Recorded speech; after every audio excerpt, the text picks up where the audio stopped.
Итак, уважаемые зрители, не ожидал я, что окажусь в городе Рыбинске. Не было в планах посетить этот город, но у меня выдалась такая уникальная возможность. Я получил приглашение посетить конференцию инновации в производстве и промышленности. Конференция посвящена была в авиации, двигателестроению. Здесь находится очень много компаний, которые занимаются газотурбинными двигателями. Ну, есть и хорошие компании, которые занимаются судостроением.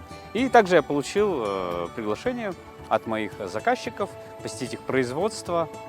Я подумал, почему не воспользоваться этим. В Рыбинске я давно хотел побывать. Будучи еще когда москвичом, я жил и часто любил выезжать в туры выходного дня. Посещал Ярославль, Суздаль, Углич, Кострому.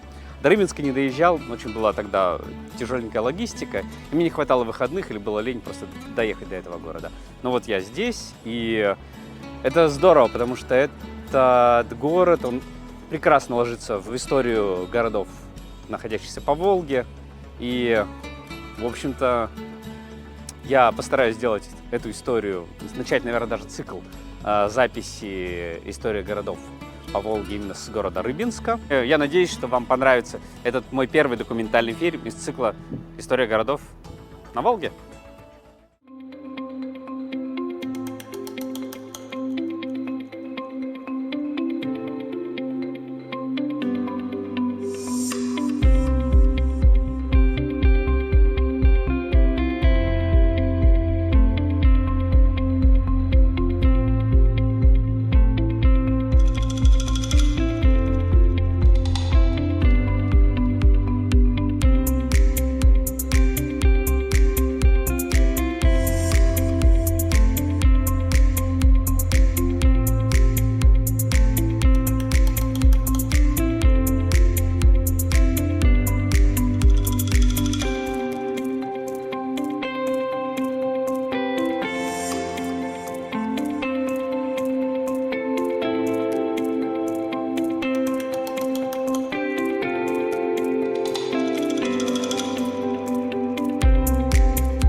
Успел прочитать только 130 страниц вчера, перед сном. Какой книжки? Вот. 8 любимых маршрутов? Да. Да? Да. Какое это переиздание по счету? Маша дарит. Позор. Ну, что было, то было. Да нет, всё Так. хорошо. Ладно, мы находимся на берегу живописном, прямо месте, на берегу реки Черемхи. Здесь шикарная ротонда, вижу красивую и очень высокую каланчу. Я никогда таких высоких сооружений не видел. Оттуда, наверное, открывается шикарный вид. Интересно, а там бывают экскурсии наверх? Иногда действительно гостей пускают на эту каланчу, но сейчас она в таком не очень хорошем состоянии находится, ну и вообще-то объект МЧС, поэтому действительно вход ограничен. Ну вот на этом месте каланча у нас уже вторая по счету. Первая каланча, как это ни удивительно звучит, Сгорела. в 1911 году сгорела, и мы насмешили всю Россию. Вестовой смотрел, нет ли пожара в окрестностях, а под собой просмотрел. Все дело в том, что вместе с пожарным депо находился полицейский участок. И, по всей видимости, кто-то уничтожал улики против себя, но сжег и каланчу. Даже сохранились фотографии вот этого пожара. Можно было вызывать уже пожарных по телефону. Телефонная связь была в городе Рыбинске. Но наши купцы-консерваторы сказали, нет, нам нужна каланча. И так она действительно оказалась одна из последних, которая была построена в России. И самая высокая, на что вы действительно обратили внимание, 48 метров. И по высоте каланчи можно судить о размерах города на тот или иной момент времени. И действительно с нашей каланчи виден весь исторический центр. Вот именно все границы нашего исторического центра очень-очень хорошо прослеживаются. Ну, а вот так случилось, что наши пожарные неоднократно отмечались именно в курьезных таких ситуациях, вот как проспали свою каланчу, да, напротив находился городской сквер, где находился городской театр. И вот в 1920 году он тоже сгорел. А строил его петербургский архитектор Виктор Александрович Шрётер, знаменитый театральный архитектор, который построил театры в Санкт-Петербурге, в Одессе, в других городах. Да, ну и вот в Рыбинске был тоже такой Он был театр. деревянный, да, получается? Нет, он был каменный. И существует такая легенда, поскольку архитектор сделал проект, да, дал подрядчикам права на строительство, ну а сам приезжал только контролировать процесс, как это было. И вот когда купцы посмотрели, что вышли из сметы, а строили из красного кирпича, и в принципе стояло все нарядно, красиво, и купцы сказали, ну тогда штукатурить не будем, сэкономим. Это, конечно, очень мне понравилось. Шрётер, который приехал, говорит, ну как же мое детище, вот, но оно как бы не закончено. Ну вот, как гласит легенда, что именно как бы с этого театра и пошел в моду кирпичный стиль по всей России. Лофт, Да. который сейчас называют. Да, лофт. Но вот тем не менее, когда в 1921 году этот театр хотели разобрать, он выгорел внутри, а стены-то сохранились. Но голодное время, после революции, гражданская война, не до театров было. Поэтому решили, что здание надо разобрать и на кирпичи вторично использовать при строительстве домов для рабочих.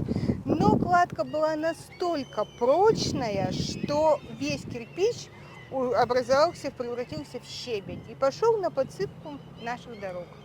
Ну а здание театра у нас сейчас находится на нашей Крестовой улице. Ну а здесь, вот на Бульварной улице, где мы с вами сейчас находимся, еще был такое не очень популярное место среди жителей города.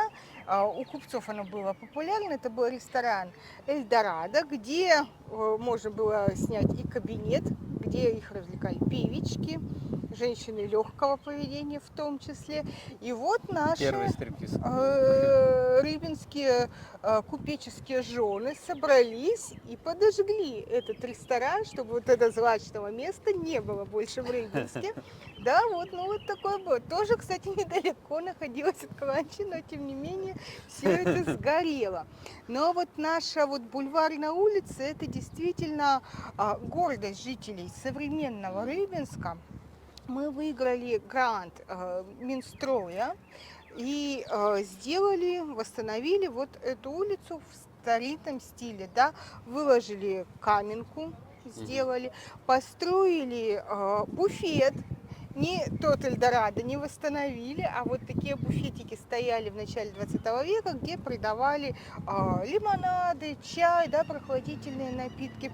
И вот он как раз по открыткам того времени, мы его восстановили по чертежам того времени. Но и здесь, конечно, очень интересные еще вот такие фонари уличные. Они сделаны из лиственницы. Да, то есть мы вот это вот деревянные вот фонари здесь находятся. И интересно, как раз фонарное стекло, такое как в стиле кракелюр, это мы посмотрели в Архангельской губернии и вот восстановили. Так что действительно такое место с историей, восстанавливая фасады домов, которые здесь такая сплошная застройка, и облик Рыбинска на начала 20 века у нас вот здесь практически восстановлен. Ну, вообще место выглядит очень чистым и очень свежим, как будто вот только что построено. Ну вот лето уже предыдущее пережила наша улица Бульварная. Всем все это очень понравилось. Любят гости города, любят сами горожане. Летом устраиваем концерты, какие-то представления. Катаемся на нашей черемухе на катамаранах. Здорово. То есть вот такое вот интересное место, где можно действительно хорошо отдохнуть. Понял, спасибо большое. А здесь, кроме каланчи, вот это здание разрушено. Это было какое-то предприятие или мануфактура? Нет, это был жилой дом, который принадлежал купцам Жиловым. Они у нас были мукомольными промышленниками.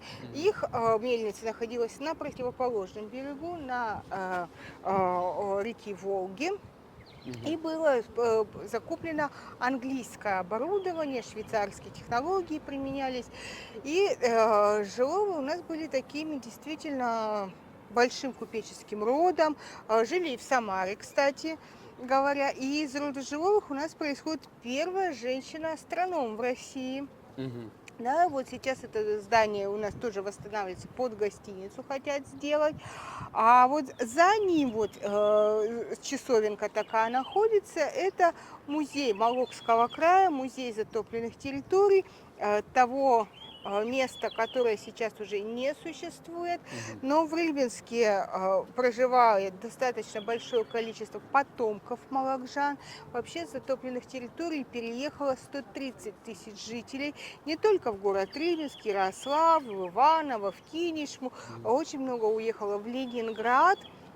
Мгм. И таким образом вот в 1995 году в память о городе Мологе, в память о создании Рыбинского водохранилища возник вот такой музей, куда каждую вторую субботу августа ежегодно приходят потомки молокжан. Уже молокжан, наверное, не осталось, или буквально единицы, да, и где вспоминают свою историческую родину.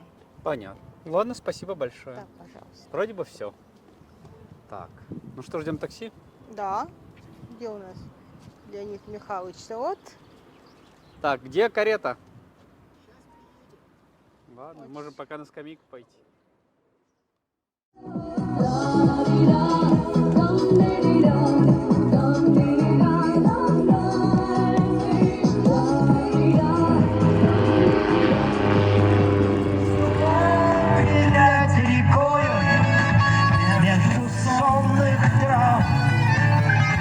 Не оставь меня в покое, не оставь.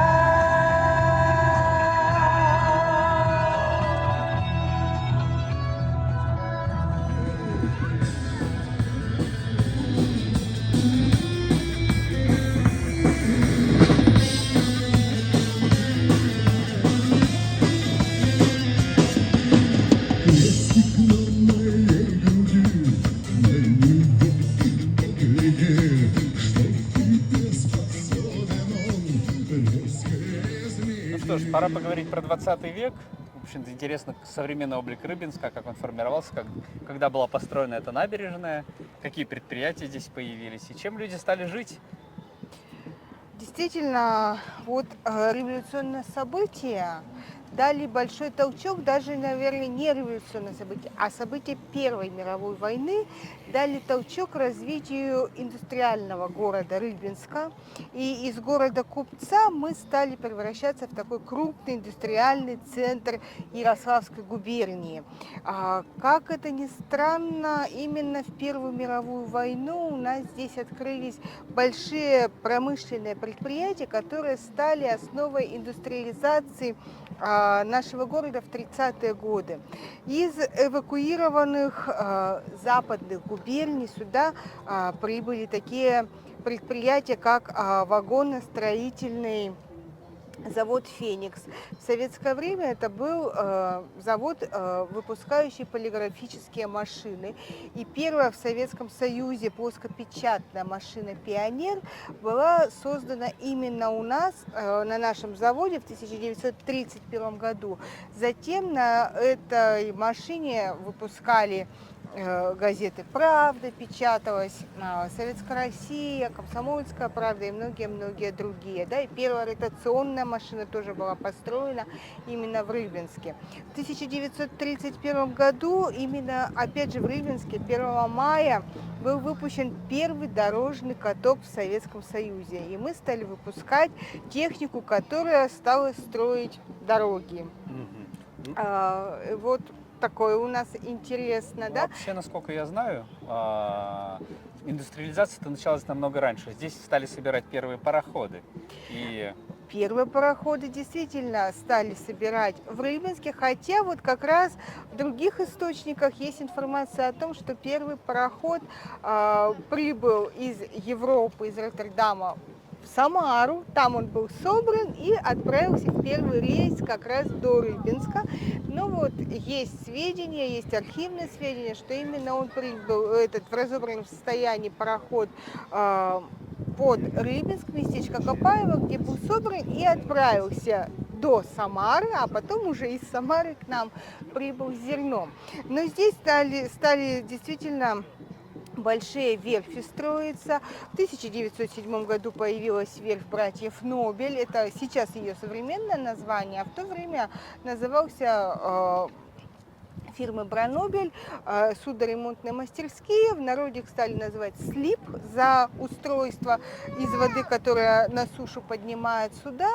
И таким образом вот это народное название слип осталось даже за целым микрорайоном нашего города. Ну, а одно из самых крупных судостроительных предприятий принадлежало купцу Михаилу Николаевичу Журавлеву. У него был вообще целый промышленный поселок, судостроительный завод, канатная фабрика, которая выпускала самые лучшие канаты в Европе, и шли они в основном на экспорт в Англию и в Португалию.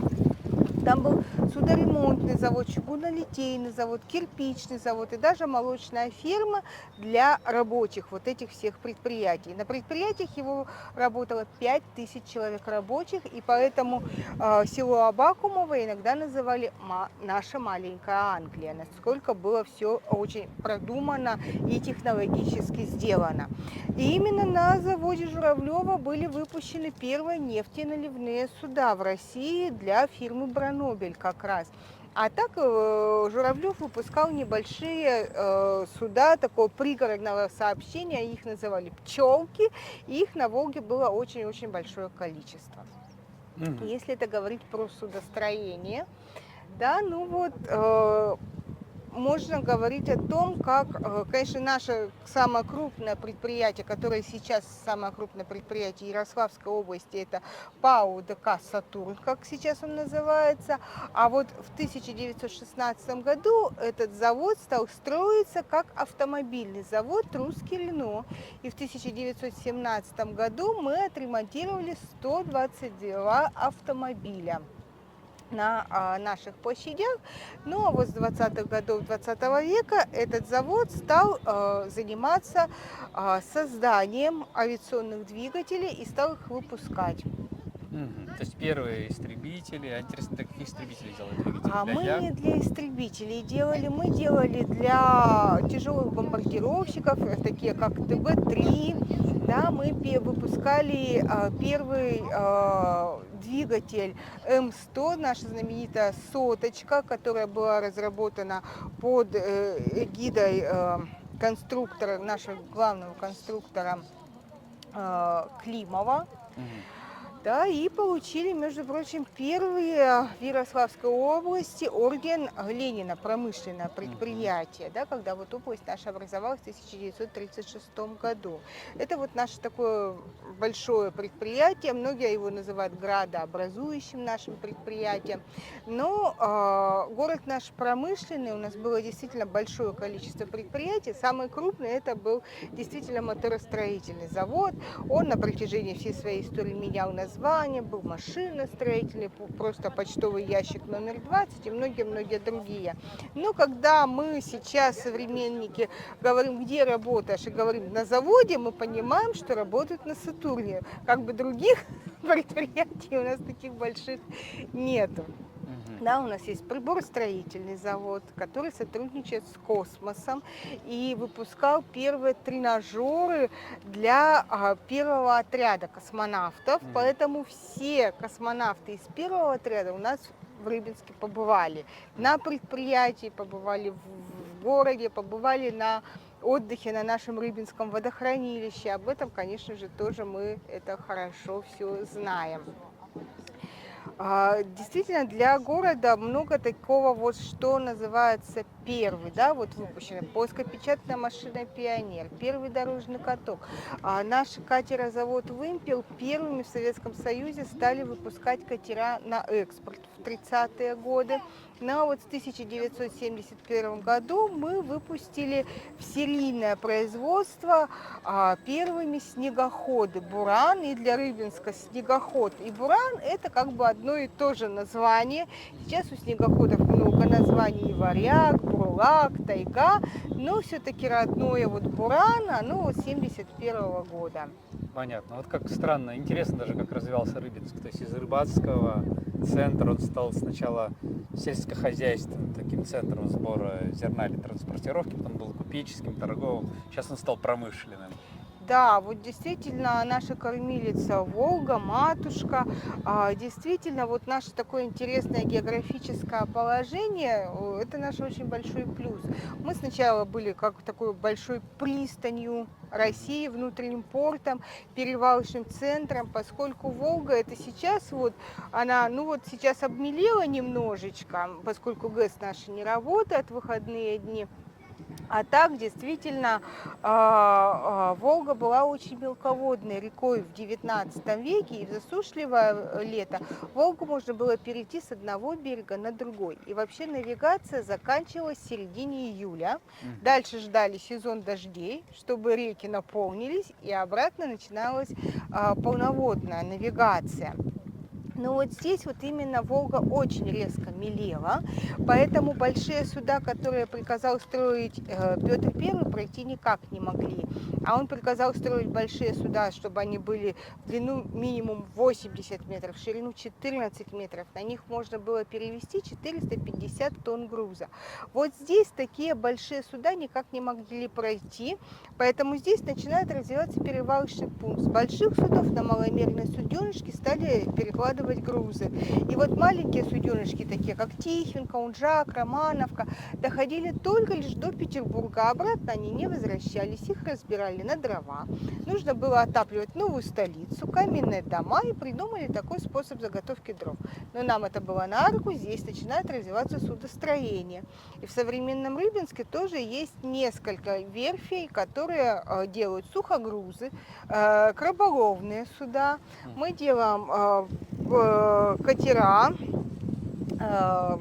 для пограничников, делаем яхты для частных владельцев, поэтому вот город так вот интересно развивается.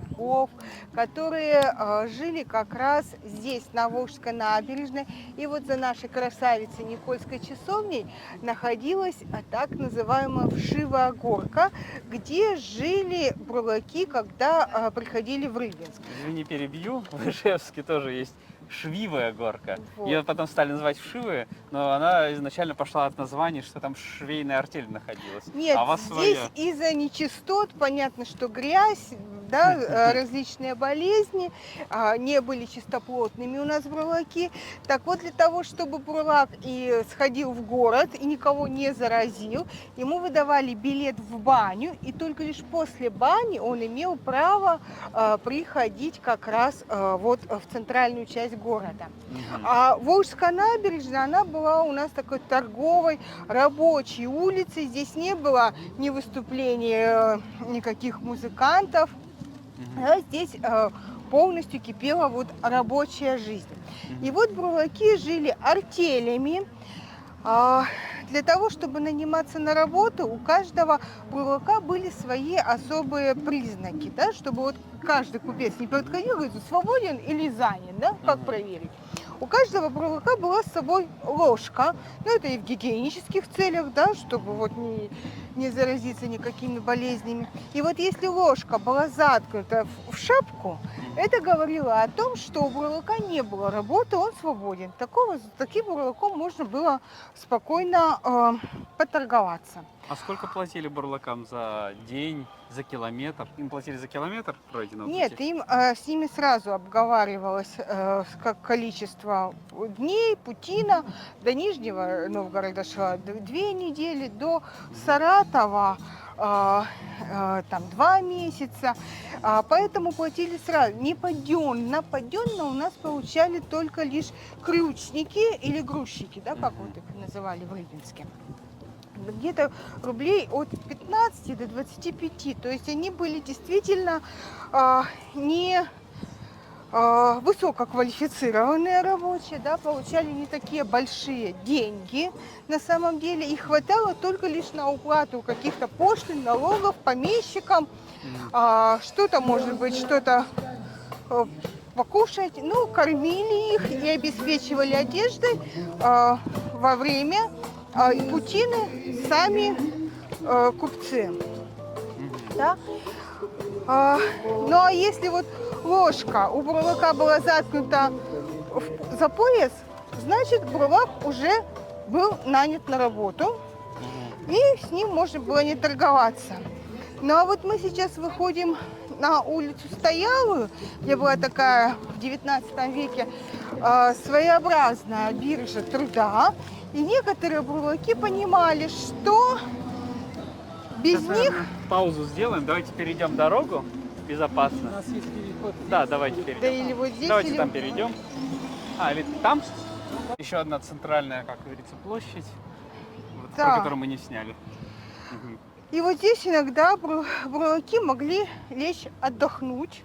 Но для того, чтобы мимо тоже купец не прошел, без работы, то есть, чтобы не остаться, на пятках бурлаки рисовали крест. Если крест нарисован, значит лучше бурлака не будить. Мгм. Все, хозяин есть. Ну а если пятка относительно чистая, можно было растолкать и поторговаться. То есть вот здесь вот такой вот происходил торг. Ну а, наверное, самый известный у нас бурлак и крючник — это был дядя Гиляй, Владимир Гилеровский, который пришел в Рыбинск, в Рыбную, как он тогда еще назывался, из Костромы, в бурлацкой артели. Здесь Алешу заприметили силу богатырскую, а себя он называл Алексеем, не Владимиром. Да, даже была у него кличка Алеша Бешеный за свой темперамент, за свою силу. И вот он попал даже сразу в элитную артель крючников. Ему выдали жилет, вышитый серебряной канителью. И, в принципе, получал он довольно-таки большое количество денег. Каждый мешок стоил 3 копейки. И получали они сколько перенесут за день. Да, вот в среднем переносили крючники до 300 мешков в день. Некоторые могли на себе перенести 1000 мешков в день. То есть в среднем они могли получить 120 рублей в месяц. Огромные деньги по тем временам. Да, но получали они ежедневно. Сколько заработают, столько и получат. В основном оставляли в трактирах, в кабаках. И когда не было работы, это было зимой, они шли либо на паперть, либо разбойничали, либо умирали от голода и холода. За это их прозвали зимогоры, то есть горе зимой. Но вот с Владимиром Гилеровским это не случилось. Он на радостях написал письмо батюшке в Вологду: жив-здоров, больше тебя получаю, ты там служащий получаешь 25 рублей в месяц, а у меня 120 рублей зарплата. Вообще жизнь удалась, а мне всего лишь 18 лет. Но батюшка разумно поступил, приехал в Рыбинск, разыскал свое чадо и отправил на перевоспитание в юнкерское училище в Ярославль, в армию, то есть, да. То есть благодаря этому мы имеем замечательного бытописателя Москвы, который с большой теплотой описал город Рыбинск 70-х годов 19 века. И вот очень много таких баек о жизни бурлаков и крючников мы до сих пор там можем подчеркнуть. Говорят, он дожил до старости и мог Да. в старости лет согнуть монету руками и, по-моему, разогнуть подкову Да, и разорвать колоду карт. Ну, есть такое предание, что этим многие бурлаки и крючники как раз могли это сделать, да, и вот в нашем Рыбинском музее находится портрет крючника, который дожил до преклонных лет, и тоже как Гилеровский, он мог одной рукой согнуть монету пополам, мог средним и указательным пальцем разрезать яблоко, как ножницами, и разорвать колоду карт двумя руками. И вот такую силу он сохранил в возрасте 83 лет и демонстрировал членам императорской семьи и воронежскому губернатору. Так Вот что он действительно были силачи Поднялся среди вот с низов. этой. Да, то есть человек сделал себя сам. Да. Вот. Да. Не Ломоносов, конечно,